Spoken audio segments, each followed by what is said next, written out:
We owe $257,481. And that's not including mortgages. You might be thinking, how the hell do you get into 250 something thousand dollars of debt?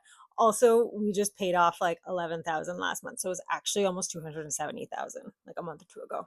We've been trying to pay it off and we have been, but it's so slow because it's such a big amount and the interest just kills us every month. So, where does $257,000 of debt come from? It was from a renovation. We bought an old duplex, a private sale, so it was super run down, but the seller said it only needed cosmetic renovations, which now looking back, I was like, wow, what idiots. It would needed a full gut job. It's I don't even know, 130-year-old property, more maybe. It should have probably been a tear down. But we started to renovate it. About 10 different things went wrong. Contractors bailed on us, two of them. My husband had to finish the renovation, even though he works in tech. He had no idea what he was doing. He had to learn pretty quick. We ended up having to buy our partners out, so we had to take on the full cost of it, which we could not afford. And all that time, the renovation went way over budget, way over time. And all that time, we were not getting rental income. So this was just coming out of our pockets. So if you can imagine all those costs, like, renovation, it's a big duplex. They were both 4-bedroom units. We made one into a 3-bedroom, but it was still 4-bedroom. That's like renovating 2 full houses. That's a lot of money. And that it took so long. The contractors, there was all this, like, these delays that it could have gone a lot faster, but not getting income from this, having to pay a mortgage. Actually, we had private lenders because often when you buy a place to renovate, you can get it kind of wholesale, just a private sale. You get private investors, short term. They finance it. You do the renovation in a few months, and then you go to a bank and say, look, this is my property. This is what I did to it. This is the money I put in. I want to refinance it and get a regular mortgage. That's the plan. And this one, it went so over budget and so over time that when we did that, we had put more in than it was worth, which sucked. So we were like, what do? We can either sell it and maybe go bankrupt, and because we wouldn't be able to recoup our costs, or we just hold on to it for a while, refinance it for what we can refinance it for, and rent it out, generate some income, stabilize it a little bit, and then hopefully sell it in the future or something. So that was a few years ago. It's stabilized. The 2 tenants that are in it are great. They pay every month. The rent is a good amount of rent for this town. We are thinking about selling it and we might lose money on it, but at least it's kind of like stabilized now. We have a regular mortgage, not a super high interest one. In retrospect, we didn't really know how to manage construction. Now we know a lot better and we know everything that can go wrong and we won't make those mistakes again. This was a disaster and it affected our finances, our mental health, our confidence, our family life, just everything. The stress that came from this was like nothing else. We were so close to losing everything to bankruptcy a few times, and somehow every time we figured it out, which increased my confidence because I was like, if I can figure that out, I can figure anything out. Like, it was a real shit show. But last year we paid off our last high interest loans for it. Now we're just on basic lines of credit. So it's moving in the right direction. Our debt's going down every month. Our net worth is going up. Real estate investing, I think, is still such a good way to build wealth, but you have to be really careful and not over leverage yourself. We bought too many properties too fast for our income. And I think also you have to be able to stomach some really stressful situations. I think every single real estate investor I know has gone through some really, really shitty times. So I think that's why a lot of people don't do this, but it is still a great wealth builder. I still want to continue. I want to sell that shitty property. I mean, it's a good cash flowing property. Like, it's actually turned out to be not so bad. But because of the background, the stress and the trauma and all the money we put in, like, for the next owner, I feel like they won't have that trauma associated with it. And it just looks like a pretty good cash flowing property. So I'm happy for them, whoever buys it, but we can't have it anymore. Like, it's just every time something goes wrong, it's just like this PTSD. So my plan right now is to be more public with this because I love watching content where people break down their numbers, like their debt, their income, how much they're making, how they're making money, how they're paying off debt. So I was like, well, I'm doing that. I may as well share it too. My plan is every month to share my numbers, but there's a little twist. For so long, I've just been hustling, working harder, and burning myself out. And it's just not getting me where I want to be. I'm not super rich, super happy, super calm, anything. So I had like a bit of an epiphany about a month ago. What if working hard, like what we've been taught to do, isn't the way you become really successful? What if it's more taking care of yourself and fixing your nervous system? So trying to be happier, trying to be healthier, trying to be less stressed. What if you do that and then the money will just flow easier? Maybe it sounds a bit of like woo woo, but so many high performance people, super wealthy people, high performance athletes, they use mindfulness. They have coaches that know the power of the mind and the body to get what you want, get the results you want. So I decided to do an experiment where I'm trying one habit a month because for years I've just been trying to implement all these habits at once. And then I just end up dropping them because it's just too much. I'm busy. I have 2 kids. I have 3 businesses. I have a part-time job. I'm a finance manager at an architecture firm. We have 3 rental properties and there's 5 units in them. 3 of them are long-term rentals, 2 of them are medium-term rentals. That's a shitload of stuff to do. So implementing any sort of habits on top of that just feels like it's going to actually break me. I thought, okay, something's got to change here. I'm just so sick of this. So I started this series on TikTok and Instagram. It's called Working Backwards. I'm going to try implementing one habit a month to fix my nervous system. And how I'm going to try to sort of measure that is I'm going to rate my happiness level 1 to 10, my stress level 1 to 10 every month. And then I'm going to see how this kind of correlates how my finances do with this. So I'm going to also say my debt every month and my income every month. So I'm going to look at those 4 numbers and see how they evolve over time. Our goal is to make $20,000 in cash in our account every month. Not like salary or whatever. Like I want that to land in our account every month. We actually make over $12,000 of income a month from our properties, but I don't count that towards our income. That we don't really see any of that. All that money just kind of goes back into the property, into the mortgage, into repairs, everything. That's a long game. Right now, my husband took a severance package about a month, 2 months ago, a month and a half ago, maybe, because his company was doing a ton of layoffs. We're now realizing maybe that wasn't the best idea because it's a lot harder to find a job than we thought it would be. So in July, we made about $29,254. But that was because of the severance my husband got, which was like 21,000. That's not a regular thing. So last month's numbers look really good. But unfortunately, we're not going to get a severance payout every month. We're hoping to generate that amount of income in other ways. 20,000 is the goal, but we'll have to figure that out. Right now, my husband is doing handyman work and light construction because we're just so skeptical about how the direction for jobs with AI and everything. It seems like tech companies is just so unstable. There's so many layoffs. It's hard to get a job right now.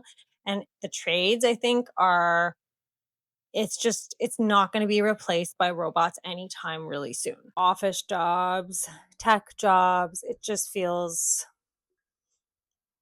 more unstable. So my husband, as he's looking for other tech jobs, he's also starting a small construction company. He's insured now. He's taking this course. He has quite a bit of experience now.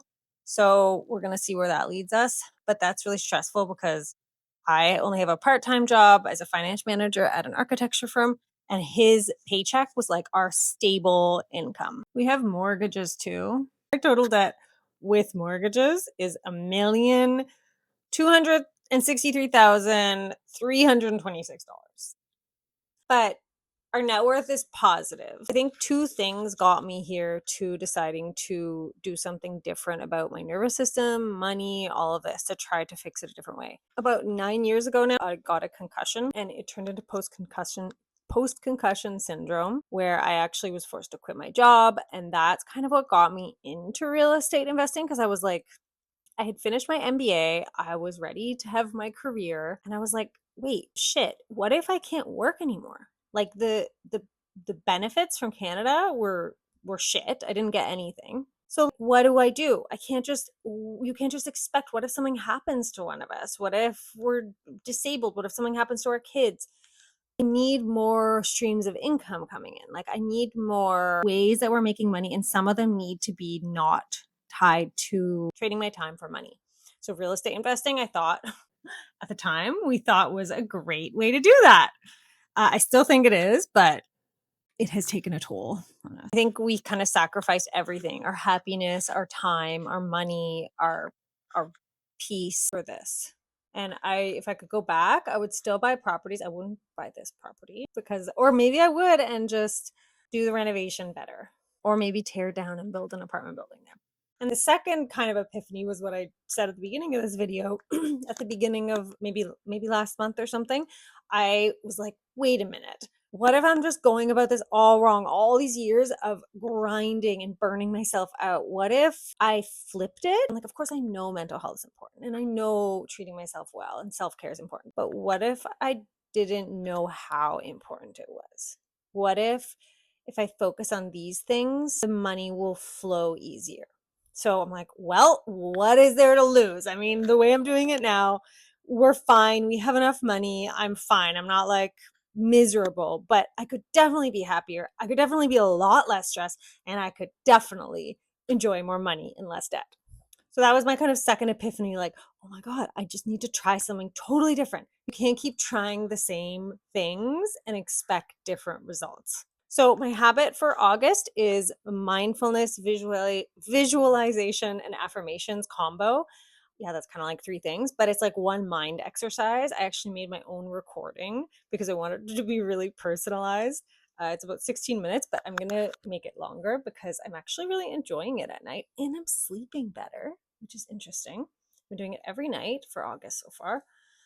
So I recorded a mindfulness exercise and then I created some affirmations that were specific just for me.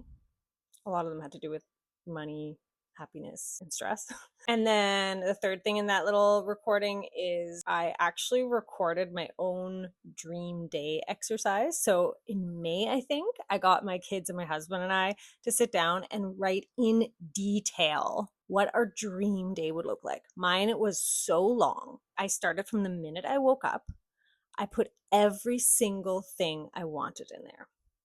What my house looked like, what my days looked like, what my relationships looked like, my activities, my businesses, how I felt, what I had, what I was able to do, just everything. Reading it makes me feel like, oh my God, I would love this so much. Like it makes me want it so bad. So I thought for a visualization exercise, instead of just getting one online where it's like, visualize your dream day, blah, blah, blah, I actually recorded reading.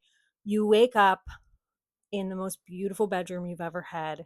The sun's coming through the window. There's an old big tree outside your window. It's a sunny day. You have amazing quality, clean sheets on your bed. You get up, your feet land on a soft rug. You go downstairs. Mo's there, my husband, makes me a delicious coffee and kisses me, and he's in a good mood. Like every single thing. That's why I'm doing this challenge, sharing my content, even though it feels super uncomfortable to share this, to share my debt every month, my income, how I'm doing mentally. It does not feel good, but at the same time, it does feel good because it creates some accountability for me. And also, I feel so much better when I watch other people's videos like this. It gives me inspiration, it gives me ideas, and I just feel like my content is for women who feel like they're kind of in a similar situation to me. They want more money. They are just so overwhelmed and burnt out, and they just feel like there must be a better way. And I want to do this experiment to kind of try to help maybe other women and myself get to a better place mentally and financially. So if you're a woman like that, then stick around because we're going to do this together. You can do it along with me if you want, or you can watch and see what works and doesn't work. And my goal is to not only make myself healthy, happy, less stressed, wealthy, but make as many women as possible like this too. Because I think this might be controversial, especially if you're a man. You might get angry. Some of my videos make men really angry. I think rich women are what, if anything, can save the world right now. How insane it is and how messed up it is. I think rich women and powerful women are the only way out.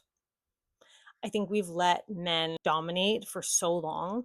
And I think, honestly, I just don't think they're very good leaders. I think they're good for other things like following instructions, maybe. I don't know. I'm sure they're good for other things.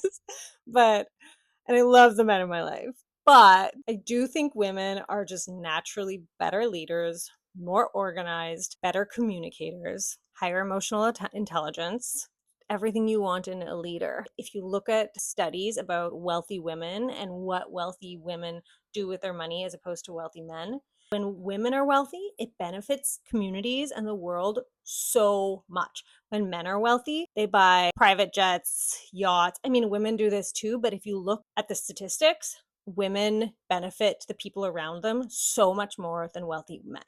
They will give back. They will make sure people around them are cared for, make sure communities, their countries, their companies, they're cared for, they're happy, they're healthy. And that's why women need to be in charge. That's why women need to be leaders. So a lot of my content, it's not just mental health and money. It's also from the lens of kind of financial feminism, where I think that this is kind of like maybe my life's purpose, honestly, right now. I think about this constantly. It's like when that whole Roman Empire thing was happening on social media, like, what's your Roman Empire? What do you think about all the time? I think constantly about how women should be in charge, how more women need to be wealthy and powerful. So yeah, that's it. This is my plan. And stick around, follow on YouTube, go follow me on other social media, whatever your preferred choice of consuming content is. We can go through this together and you can see what happens. Even if you're just nosy, follow along.